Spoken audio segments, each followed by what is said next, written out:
All right. Hey YouTube, I'm Lucky, and in today's video, I'm going to be talking about a news story, which is that the meta has drastically shifted in Trials of Osiris. I don't know what happened, why everyone is suddenly changing their mind, but y'all have figured out my secret that Lord of Wolves is actually ridiculously good, and Lord of Wolves has skyrocketed to the top of the charts.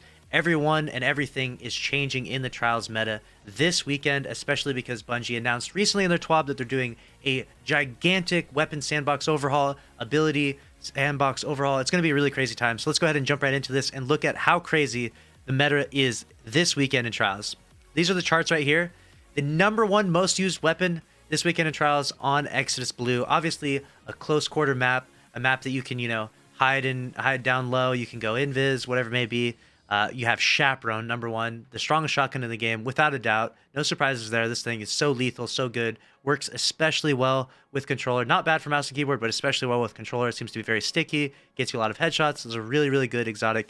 And I'm not surprised to see that be #1. But what I am surprised to see is that Lord of Wolves is #2. What happened? Lord of Wolves has not been in the top 10 for a long time. I've known it to be really good. Obviously, 1v3. Release the Wolves. If they teabag, that's a great series, a classic in the Destiny history, right? And I've still been using it recently because I've noticed that after the pellet shotguns got nerfed so much, that this is a really good shotgun. This definitely fits that place that you're looking for. If you play a little more at range, you will shut down shotgun users very consistently. It's so good. And obviously, Bungie even now announced that they're doing a huge, 25% range nerf, I believe it was. They're doing a huge nerf to the Lord of Wolves coming next season. So I think a lot of people heard that and they're like, wow, if it's so strong that Bungie is going to nerf it, I guess I should use this thing in the meantime. So apparently everyone has figured out, they've caught on to my secret, and the lid has been blown. Lord of Wolves is insanely good, but I will say this, that pellet shotguns getting nerfed definitely increased the usage of all the other shotguns and close range weapons. And when the Lord of Wolves gets nerfed, I'm going to call it now. I'm going to give you my secrets now. I will be using an SMG significantly more because the special ammo economy is getting nerfed. Pellet shotgun's range is getting nerfed. It's going to be a big, big nerf coming in Season 17. I think the SMG is going to be my go-to weapon for close quarters combat. We'll see. We'll when we get there, we'll cross that bridge, but I think that's my inclination of what's going to happen.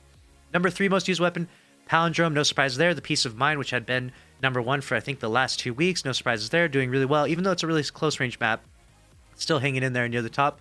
The Shayura's Wrath Adept, no surprises there because last week you could farm this thing like crazy. I ended up farming and getting 20, 30 rolls of this thing. It was nuts.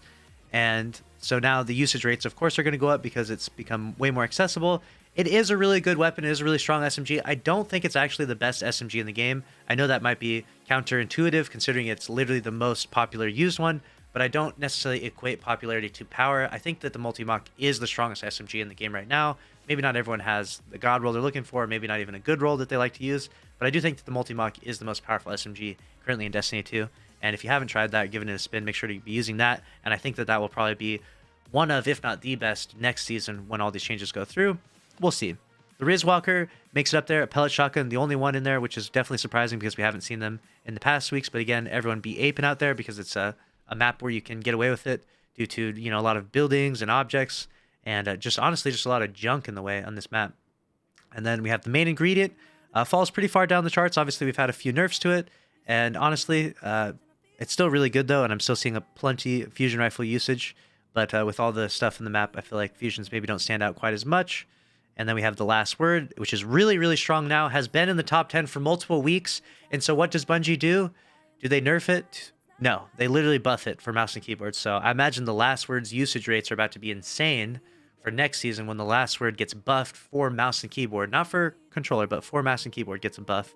And in doing so, that thing is probably going to be top 3 every weekend. We'll see if it actually is really good for mouse and keyboard like it is for controller. For controller, it's insane. With mouse and keyboard right now, it's pretty bad. The IS Luna is up here as well. No surprises there. And the 7 Seraph CQC, another shotgun, makes it into the top 10. So a very, very shotgun-heavy Trials meta report. Now we're going to go into the deeper statistics here. Okay, we have warmind.io. I love the API that behind this and the data they give us. We have for kinetic weapons, energy weapons, and power weapons. Not too concerned about power weapons. It looks like it's all just Galhorn, right? But for kinetic weapons and energy weapons, this breaks it down a little bit more. So this is basically, instead of the top 10, this is like the top 20. So for kinetic slots, we have top 10 is Chaperone, Peace of Mind, Rizwalker, Last Word, Ias Luna, Ragnhild D, the Crimson, the Wither Horde. A lot of Wither Horde usage, probably people trying to counter bubbles, and it has good territory control on the Zone Trials. The Ace of Spades, and then the Reckless Endangerment. Nothing too crazy or too surprising there. The energy weapons, we have Lord of Wolves, obviously number 1, and then Palindrome, Shayura's Wrath, the main ingredient, 7th Seraph CQC, the Matador 64, the Funnel Web, which I do think is a lot better than Shayura's Wrath. Let me know if you agree or disagree in the comments below. I think the Funnel Web God Roll is significantly better than Shayura's. Then we have the Felwinter's Lie, which is still in the top 20. It's the number 8 most used energy weapon, which is crazy because the handling on that thing is absolutely abysmal. Then we have the Monarch, which is obviously, it hasn't been nerfed yet, but it's about to be. And that will be not nearly as high up in the charts afterwards.